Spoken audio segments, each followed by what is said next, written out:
Dans Marc 11,19, nous est relatée la visite suivante. La 6e du Seigneur Jésus à Béthanie.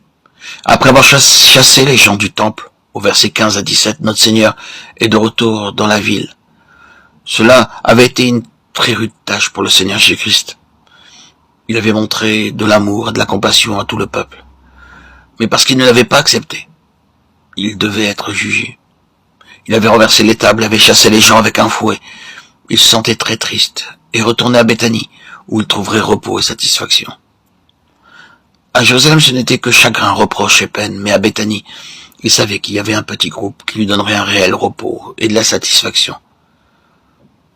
Parfois, nous nous sentons très fatigués, épuisés et seuls, et parce que nous savons que nous ne pouvons pas partager ce chagrin, cette peine et ces fardeaux avec d'autres gens ou avec nos voisins, nous voulons aller à la maison où nous pourrons les partager avec nos parents, notre épouse, notre famille.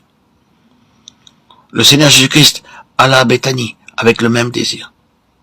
Il n'avait jamais considéré Jérusalem comme son foyer, mais c'était Béthanie, où il pouvait partager son fardeau et ses chagrins, un endroit où il pouvait être réconforté et fortifié. C'est un mystère. Le Seigneur Jésus, notre Créateur, cherchant du réconfort auprès de son peuple. Il montrait que lui aussi désirait être réconforté, comme nous voulons l'être. Quand il allait à Béthanie, il pouvait dormir profondément. S'il avait dormi à Jérusalem, il aurait eu peu de repos, étant agité dans son lit toute la nuit. Mais à Béthanie, il n'avait plus de peine à cause de l'accueil chaleureux que lui faisaient ces quelques personnes qu'il aimait.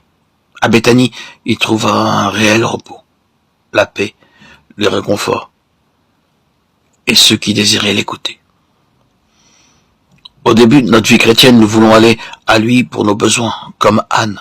Au début, elle priait, « Seigneur, donne-moi un enfant ». Elle n'avait pas compris le besoin du Seigneur. 1 Samuel 1,11. Elle pensait d'abord à son propre besoin et disait, « Seigneur, enlève mon opprobre et ma stérilité, et donne-moi un enfant, rends-moi heureuse ». Plus tard, elle découvrit que le Seigneur avait un besoin. Alors sa prière changea.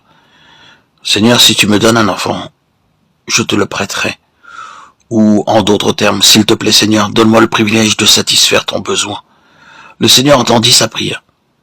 Et il donna un fils qui satisfit son besoin et celui de son peuple. Au début, nous aussi, nous prions pour nous-mêmes, et notre fardeau se trouve centré sur notre famille.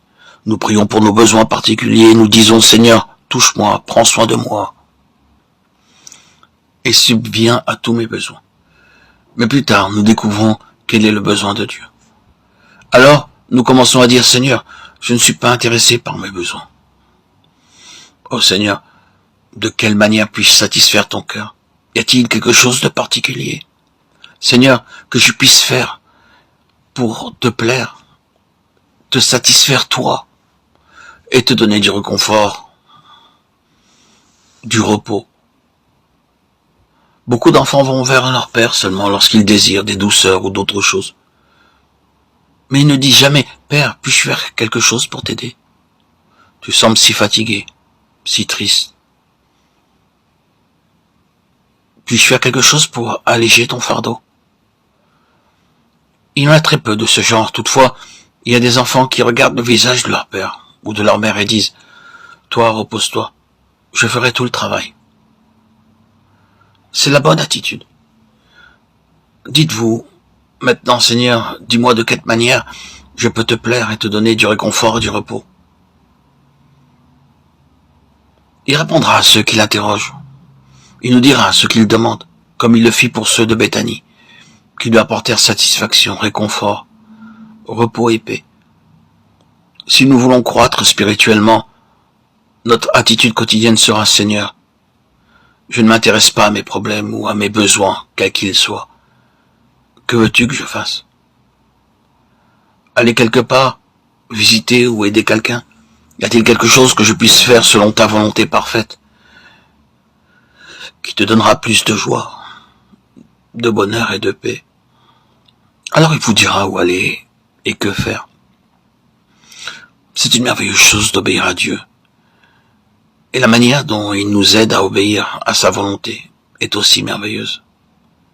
Alors, il arrivera qu'automatiquement et sans rien demander, le Seigneur nous secourra et pourvoira